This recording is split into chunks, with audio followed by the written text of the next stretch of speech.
Subscribe now and press the bell icon. Never miss an update.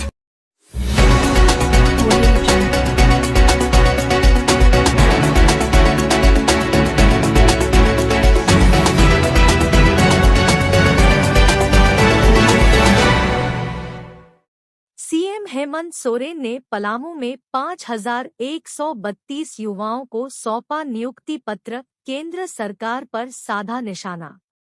Palamu जिले के Medininagar police line stadium में श्रम विभाग के द्वारा आयोजित पलामू प्रमंडलीय रोजगार मेला में मुख्यमंत्री हेमंत सोरेन भाग लिए। सीएम हेमंत सोरेन ने रोजगार मेले में लगभग 5,000 युवाओं को ऑफर लेटर दिया गया। इसके पहले मुख्यमंत्री हेमंत सोरेन ने संयुक्त रूप से दीप प्रज्वलित कर प्रमंडल स्तरीय रोजगार मेला सह ऑफर लेटर वितरण कार्यक्रम का उद्घाटन किया।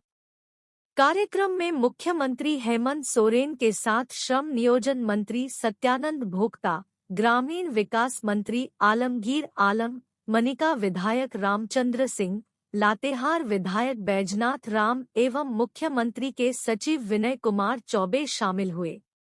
मुख्यमंत्री हेमंत सोरेन ने श्रम विभाग के नियोजनालयों में निबंधित बेरोजगारों और कौशल विकास मिशन के तहत प्रशिक्षित युवाओं को ऑफर लेटर सौंपा।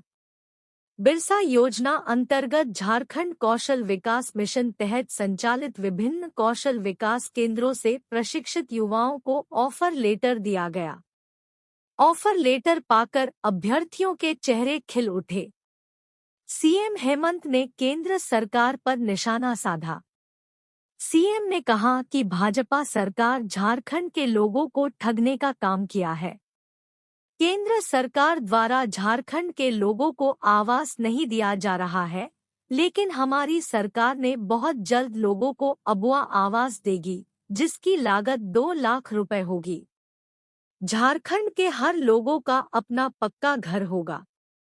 उन्होंने कहा कि जब से गठबंधन सरकार बनी है, उसके दूसरे दिन से ही सरकार को गिराने की कोशिश की जा रही है। लेकिन मैं झारखंड की जनता को यह आश्वासन देता हूं कि भाजपा चाहे कुछ भी कर ले, हमारी सरकार 5 साल तक चलेगी। उन्होंने कहा कि आज पलामू प्रमंडल के 5,000 युवाओं को कई निजी कंपनी में नौकरी दी जा रही है। इनके ऊपर पूरे घर की जिम्मेवारी होगी। उन्होंने आगे कहा कि बहुत जल्द झारखंड के युवाओं को डॉक्टर, नर्स, इंजीनियर हमारी सरकार बनाएगी। कार्यक्रम के दौरान सुरक्षा के पुख्ता इंतजाम किए गए थे। इस कार्यक्रम की व्यवस्था में आयुक्त मनोज जायसवाल, पलामू जोनल आईजी राजकुमार लकड़ा, पलामू डीसी शशि रंजन, पुलिस कप्तान रिश्मा रमेशन खुद मोर्चा संभाले हुए थी। चियांकी हवाई अड्डा पर मुख्यमंत्री का आयुक्त, आईजी सहित डीसीएसपी ने किया स्वागत। इससे पूर्व मुख्यमंत्री हेमंत सोरेन के पलामू आगमन पर चियांकी हवाई अड्डा पर प्रमंडलीय आयुक्त मनोज जायसवाल, जोनल आईजी राजकुमार लकड़ा, पलामू डीसी शशि रंजन, पुलिस कप्तान रिश्मा रमेशन ने गुलदस्ता भेंट कर स्वागत किया। चियांकी हवाई अड्डा परिसर में मुख्यमंत्री को जिला प्रशासन की ओर से गार्ड ऑफ ऑनर दिया गया। मुख्यमंत्री के सचिव विनय कुमार चौबे भी इस दौरान मौजूद थे। मुख्यमंत्री के आगमन के पूर्व ग्रामीण विकास मंत्री आलमगीर आलम, श्रम मंत्री सत्यानंद भोक्ता चियांकी हवाई अड्डा पहुंचे थे। मंत्री का प्रमंडलीय आयुक्त मनोज जायसवाल एवं उपायुक्त शशि रंजन आदि ने स्वागत किया। हवाई अड्डा पर उक्त पदाधिकारियों के अलावा मनिका विधायक रामचंद्र सिंह सहित विभिन्न राजनीतिक दलों के प्रतिनिधि, कार्यकर्ता, समाजसेवी उपस्थित थे। धन्यवाद। दीप प्रज्वलित कर कार्यक्रम का शुभारंभ किया जा रहा है। माननीय मुख्यमंत्री महोदय के द्वारा जोरदार तालियां आपकी ओर से।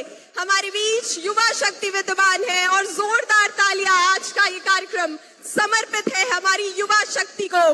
हमारी सखी मंडल की दीदियां भी उपस्थित है। जोरदार तालियों के साथ आज के आपको मालूम होगा कि सरकार ने कानून बनाया है कि इस राज्य में कोई भी संस्था काम करेगा, गैर सरकारी संस्था, उसमें 75% स्थानीय लोगों को रखना होगा। उसके तहत हम लोग ये कैंप लगा लगा कर बच्चों को, लोगों को रोजगार दिलाने का काम कर रहे हैं।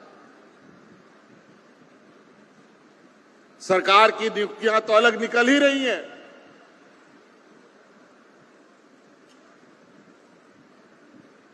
आज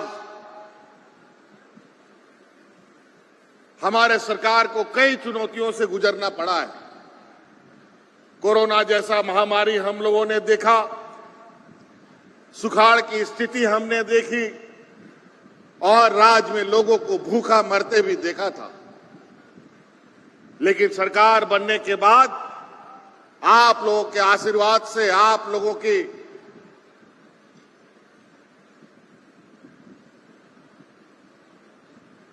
सहनशीलता से, इतने विपत्ति आने के बावजूद भी इस राज्य में हमने एक भी व्यक्ति को भूखा नहीं मरने दिया।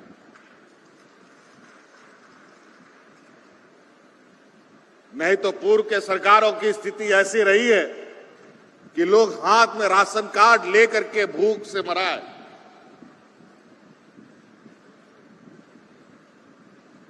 एक नहीं, दो नहीं, दर्जनों लोग मर गए थे। ऐसा स्थिति। और इस राज्य को तो बेरोजगारों का राज्य बना करके रखा हुआ था।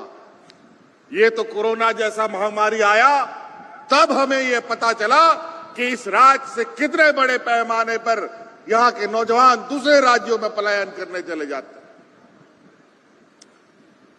नौजवान जाता है, किसान जाता है, महिला जाती है, पुरुष जाते हैं, सभी लोग जा रहे हैं।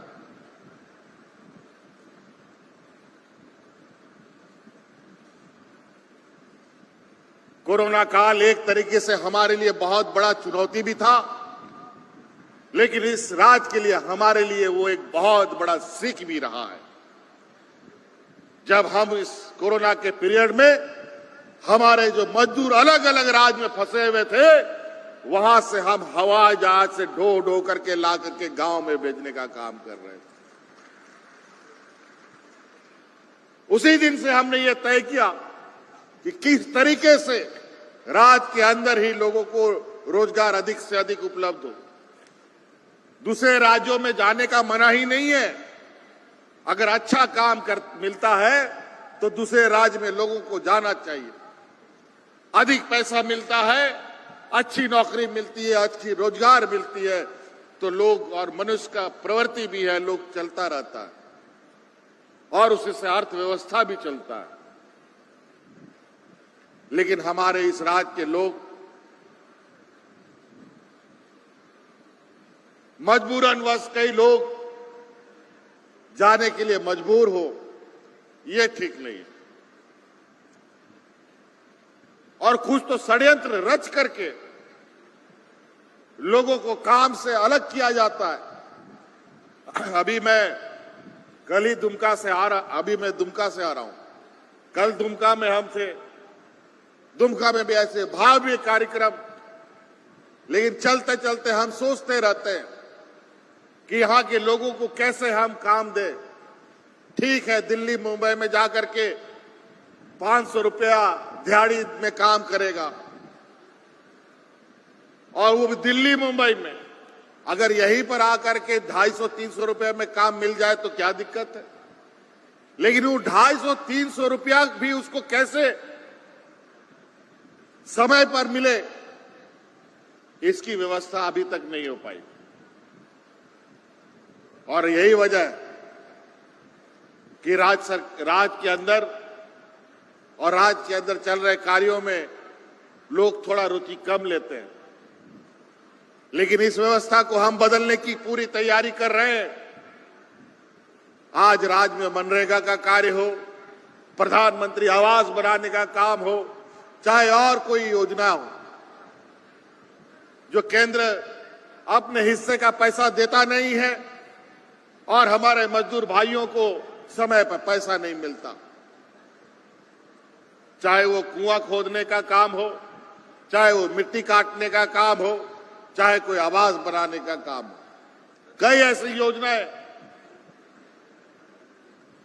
अगर ये पैसा भी रोज उसको मिल जाए, मजदूर बेचारा वो स्थिति का होता है, अगर वो एक दिन मजदूरी नहीं उसको मिलेगा तो उसका चूल्हा भी नहीं जलता है। इस राज्य के लोगों का बैंकों में भरा हुआ पैसा नहीं है। यहां दिल्ली, मुंबई, गुजरात के लोग जैसे लोग नहीं है, जहां बोरा भर भर करके लोग पैसा रखते हैं। इन लोग का तो ये खेत खलिहान मजदूरी यही उसका बैंक और खाता है।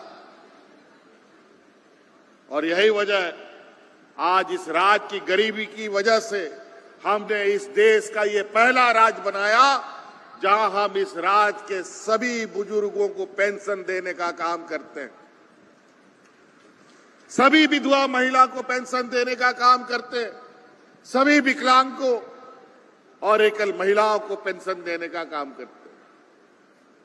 कम से कम बेचारा एक उसका बुढ़ापे का लाठी तो उसके हाथ में रहे।